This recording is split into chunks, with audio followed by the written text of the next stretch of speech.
Hello, et oui, comme vous avez entendu, la porte qui claque. La porte qui claque, ça veut dire un nouvel alog. A-L-O-G. Alog pour vous servir. Voilà, il n'y a pas du tout d'idée, hein, comme d'habitude. Je me suis juste mis en destination d'un café.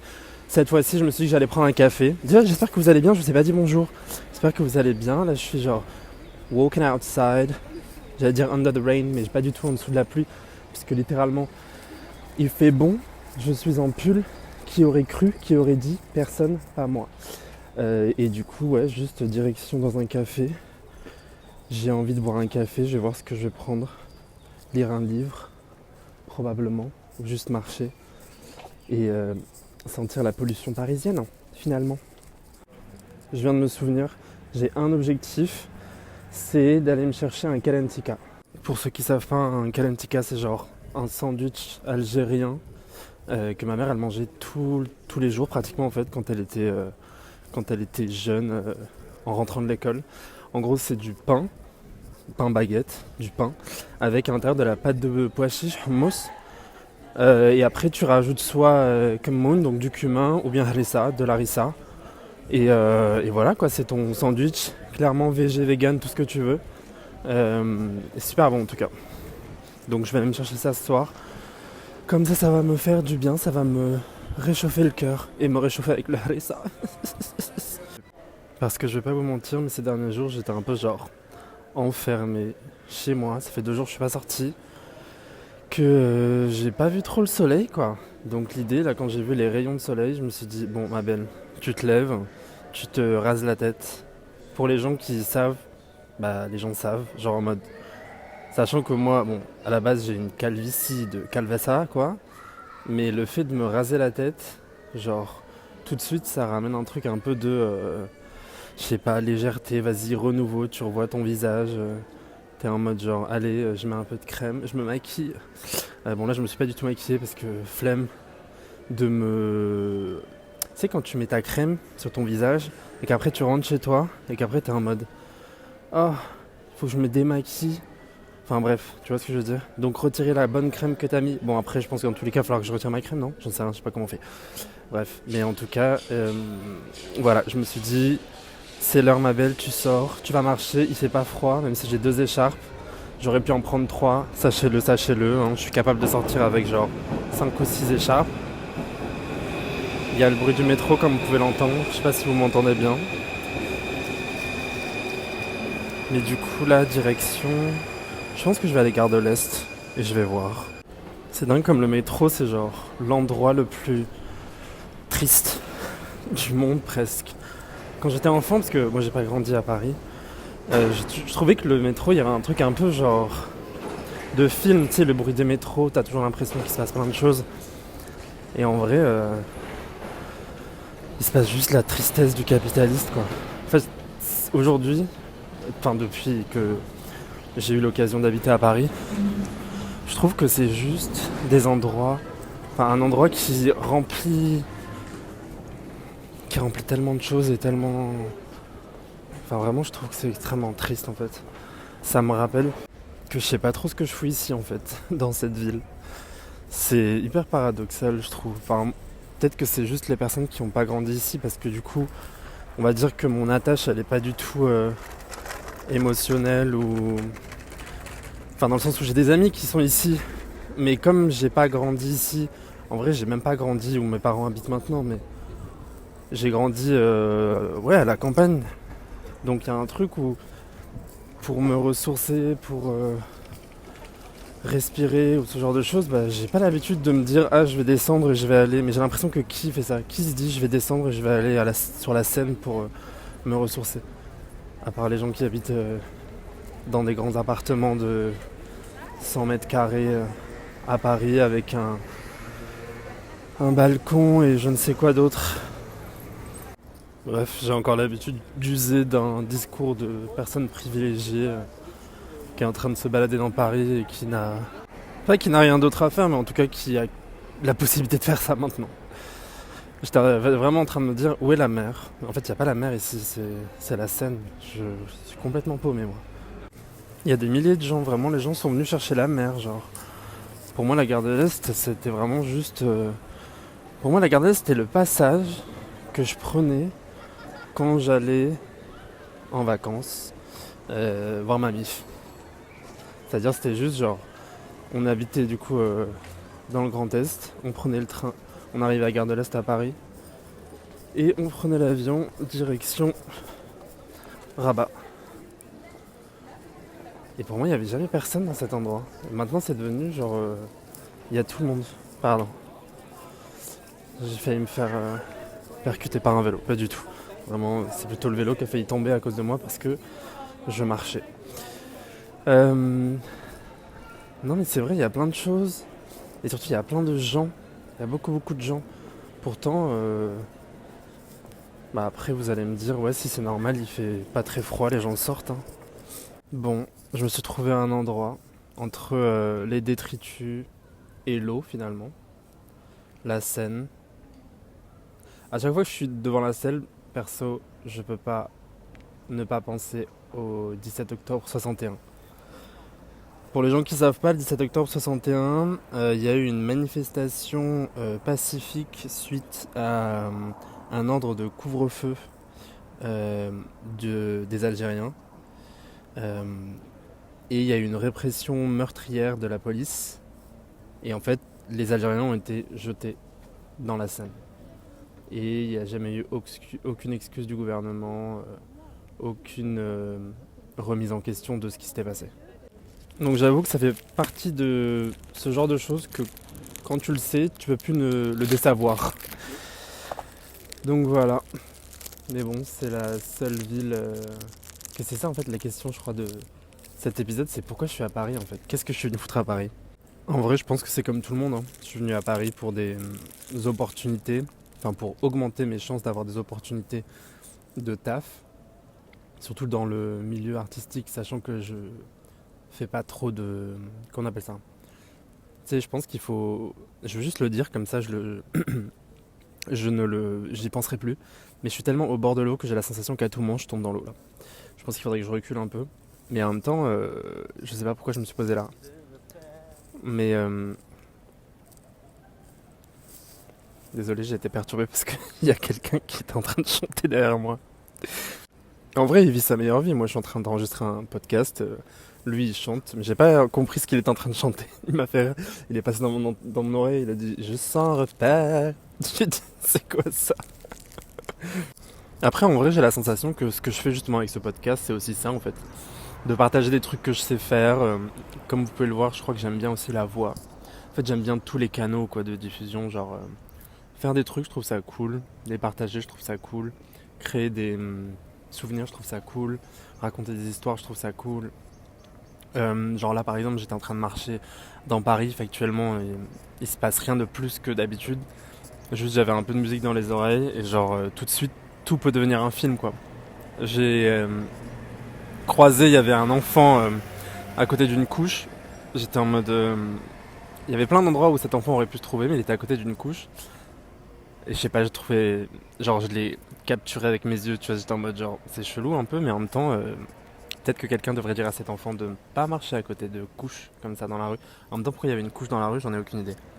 J'ai vu un autre moment aussi, vraiment genre magnifique, où il y avait genre un homme qui était en train d'aider une vieille dame à marcher derrière sa propre chaise roulante. Je pense que là, comme il n'y a pas beaucoup de monde à l'endroit où ils étaient, peut-être que ça lui permet de faire des mouvements au niveau de ses jambes et tout ça. Et du coup, c'était juste beau. Juste beau de voir ça. Ça réchauffe le cœur de voir des gens comme ça, de voir les sourires, de voir des gens qui rigolent, qui se racontent leur life. Bon, j'avoue qu'il y a un truc, c'est que je comprends pas trop les gens qui courent. Pourtant, j'ai couru. Hein. Mais déjà, toute la journée, je suis en train de courir dans ma tête. Il y a des moments, je suis en mode genre, waouh, courir, je suis fatigué. Et en même temps, je me suis dit ça hier, je me suis dit qu'il fallait que je me remette à courir. Parce que mes jambes, c'est plus possible. Mes jambes, c'est plus possible. Ça, c'est un truc positif qui m'est arrivé en 2025, c'est que fin 2025, j'arrivais de nouveau à plier mes genoux. Parce que, je crois que je vous avais raconté, mais l'anecdote où j'étais tombé sur mes genoux, ce qui fait que j'avais un gros hématome derrière mes genoux. Et c'était au début impossible de plier les genoux, genre. Mais là, de nouveau, je commence à avoir mal au genou, donc je pense qu'il va falloir que je me remette à faire un peu de sport. Parce que, notamment pour mon anxiété. Ah, il y a un canard qui vient de se poser. Il a fait coin coin et il s'est posé. Il a fait coin coin et il s'est posé. Posé. Il a fait coin coin et il s'est posé. Waouh, une grâce. Une grâce. J'ai tellement la sensation qu'il y a quelqu'un qui va venir derrière moi et me pousser dans l'eau. Ou bien c'est peut-être le vertige. Tu sais, quand, comme ça reflète, t'es attiré par l'eau et t'as la sensation que tu vas tomber alors qu'en vrai tu tombes pas. Mais en tout cas, puisque j'ai toujours pas répondu à la question, bah en vrai je me pose la question à chaque fois que j'arrive près de Gare de l'Est, je me dis mais en fait à quoi ça sert d'être ici? Est-ce qu'il vaut mieux pas que je retourne entre grosses guillemets d'où je viens? Et justement genre décentrer Paris en fait de la France et peut-être essayer de développer des trucs ailleurs qu'à Paris en fait. Parce qu'en vrai à Paris j'ai quand même la sensation d'être complètement perdu dans un brouhaha en fait. C'est-à-dire juste tu te lèves le matin, tu vas travailler, c'est quoi ce bruit? Je crois qu'il y a les toilettes publiques qui sont en train de péter un câble. Ça se trouve, ça va exploser et toute la selle parisienne va se retrouver partout dans Paris, genre. Pff, attaque de caca sur les Parisiens, sur les bourgeois. C'est ce dont je parlais tout à l'heure justement avec le métro, quoi. C'est genre, t'es complètement englué, t'es perdu dans la foule en fait. Et on a l'impression d'avoir peut-être un peu plus de personnalité quand on vient à Paris et avoir la possibilité de pouvoir plus se développer. Je dis pas le contraire, mais j'ai la sensation quand même, en tout cas moi, que c'est aussi en mettant en avant toutes les choses que j'ai pu développer en n'étant pas à Paris que j'arrive à être de plus en plus moi-même, quoi. Même si il y a des jours où tu te regardes et tu te dis the fuck. Parce que j'ai la sensation qu'à Paris, quand même, tout le monde est un peu pareil, genre. Tout le monde fait la même chose. Genre, ou bien peut-être que c'est juste que je côtoie pas les bons endroits. En même temps, encore une fois, moi je connais pas les bons endroits. Genre, c'est quoi les bons endroits? Mais je sais pas, genre tout le monde a un petit chien. Vous voyez ce que je veux dire? Tout le monde a un petit chien, genre. Après, j'ai rien contre les petits chiens, mais tout le monde a un petit chien, genre. C'est-à-dire, demain, tout le monde aura un t-shirt rose, genre. Bon, après, peut-être que, je sais pas, je suis peut-être un peu saoulé aujourd'hui, mais j'ai pas l'impression d'être saoulé aujourd'hui. Mais c'est vrai que, voilà, tout le monde a un petit chien, quoi. Je sais pas quoi dire. Je me suis remis à me balader parce que je commence à avoir froid. Je suis actuellement en train de jouer à la funambule, ce qui va vraiment probablement me faire me casser la tête. Donc je vais descendre, hein. Je ne sais pas du tout où je vais, il fait nuit, j'écoute de la musique, les gens se tiennent la main, les gens courent, et les chiens. J'avais entendu parler d'une visite de Paris antiraciste, je crois que ça s'appelle le Paris Noir. Il faudrait que je le fasse un jour, vraiment genre bientôt, parce que parce que c'est important. Bref, direction Barbès. Bon, je pense que ça va être fermé, mais en tout cas, Barbès c'était pareil, je crois le deuxième quartier, le seul que je connaissais avec la gare de l'Est. Genre vraiment les quartiers indispensables. Bah, il y avait la gare de l'Est parce qu'on arrivait par la gare de l'Est, littéralement. Et Barbès, généralement à la fin de l'après-midi, quand on passait l'après-midi à Paris. Soit pour aller chercher pareil la Kalentika, ou bien juste pour passer et voir ce qu'il y a de nouveau quoi. Même si en vrai c'était beaucoup la bouffe, on va pas se mentir. En parlant de bouffe, c'est raté, c'est fermé. Bon bah c'est pas grave, hein. En plus il y a plein de gens, je savais pas ce que c'était et en fait il y a l'exposition Ne m'oublie pas dans les anciens magasins Tati. J'avoue que vu la queue je vais même pas tenter d'y aller.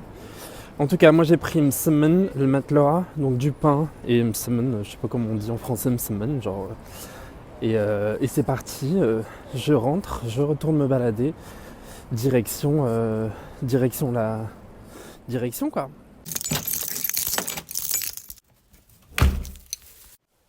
Vous avez entendu la porte, donc on est rentré, as we say. J'ai récupéré un cadre dans la rue. Voilà, alors le seul truc qui est un peu gênant, c'est qu'il y a un dessin d'un escargot qui visiblement a été fait par un enfant qui s'appelle Grégoire. Je ne sais pas trop quoi faire du dessin de Grégoire. Je voulais juste récupérer le cadre, puisque j'ai besoin d'un cadre. En fait, ça fait plusieurs moments que je me dis ce serait bien que je mette quelque chose sur ces murs qui sont complètement blancs. Enfin bref, juste mettre un peu de couleur. Et le cadre, tu sais, le cadre, il est jaune, genre, sur les côtés. Donc j'étais un peu en mode, bah pourquoi pas, hein. Ça fait un peu kitsch, mais moi j'aime bien quand ça fait un peu kitsch, en tout cas quand il y a de la couleur. Genre j'aime bien, j'en ai marre, j'ai besoin de couleur. Donc là en l'occurrence, voilà, j'ai même vu une table basse, mais j'ai pas de marteau, j'ai rien, et elle était un peu en kit. Et j'ai même vu des chaises, et je me suis dit est-ce que je prends les chaises? Et après je me suis dit détends-toi ma belle, parce que j'ai un peu une tendance à récupérer des trucs. Sachant que j'ai pas du tout un espace qui fait 4 millions de kilomètres carrés. Donc il va falloir que je me détende au bout d'un moment. Mais oui, je ne sais pas quoi faire du dessin de ce Grégoire, cet enfant. Ce ou cette Grégoire d'ailleurs, mais en tout cas de cet enfant. J'avoue que je trouve ça bizarre de le garder. Mais d'un autre côté, je me dis qu'est-ce que je fais? Est-ce que je le mets dans une lettre et je le repose dehors? Mais il va pleuvoir, c'est fini quoi. J'ai pris le cadre, il faut que je fasse quelque chose de ce dessin. Donc je suis un peu perdu là en fait. Mais je pense qu'en vrai je vais le jeter parce que je trouve ça bizarre de le garder. C'est un escargot, c'est dommage. Moi j'avoue que si j'avais des enfants qui dessinaient des escargots, je pense que je garderais. Mais en même temps, on va se détendre parce qu'on n'est personne pour critiquer et pour juger la manière dont les gens éduquent leurs enfants. Je n'ai pas d'enfants, donc je vais me taire. Bon après, jusqu'à un certain niveau, on va pas se mentir. Mais si c'est juste ça se trouve, Grégoire, il fait des escargots tous les jours. Donc en fait, ça se trouve, ses parents, au bout d'un moment, ils ont dit genre, ses parents, sa mère ou son père, ou peu importe, son parent, ça se trouve, c'est dit genre, bon, on peut au moins se débarrasser d'un escargot. Mais vraiment, ils ont jeté le cadre avec le dessin, quoi. Donc je sais pas ce qui s'est passé avec ce Grégoire, mais... Donc voilà, en tout cas, j'ai un cadre, je vais pouvoir mettre des trucs à l'intérieur et mettre un peu de couleur. Je pense qu'on va s'arrêter pour aujourd'hui. On va se retrouver demain. Je vais juste vous donner, si vous voulez, une petite recette là que je vais faire avec le msemen. Je suis passé prendre du beurre et du coup, je vais mettre du beurre dans une casserole parce que j'ai pas de micro-ondes avec du miel. Je vais laisser ça chauffer et après, je vais prendre le msemen. Je pense que je vais le chauffer aussi un peu et après, bam, je vais mettre le miel et le beurre dessus. Voilà, je vous conseille juste de faire ça. C'est extraordinaire. Moi, ça va me réchauffer le cœur, me réchauffer le corps, me réchauffer le cerveau, me réchauffer l'âme. Donc voilà, comme on n'a pas de kalentika, c'est pas grave. On va se faire un msemen avec du miel et du beurre et ça va être extraordinaire. On se retrouve demain. Je vous fais des gros bisous et bye!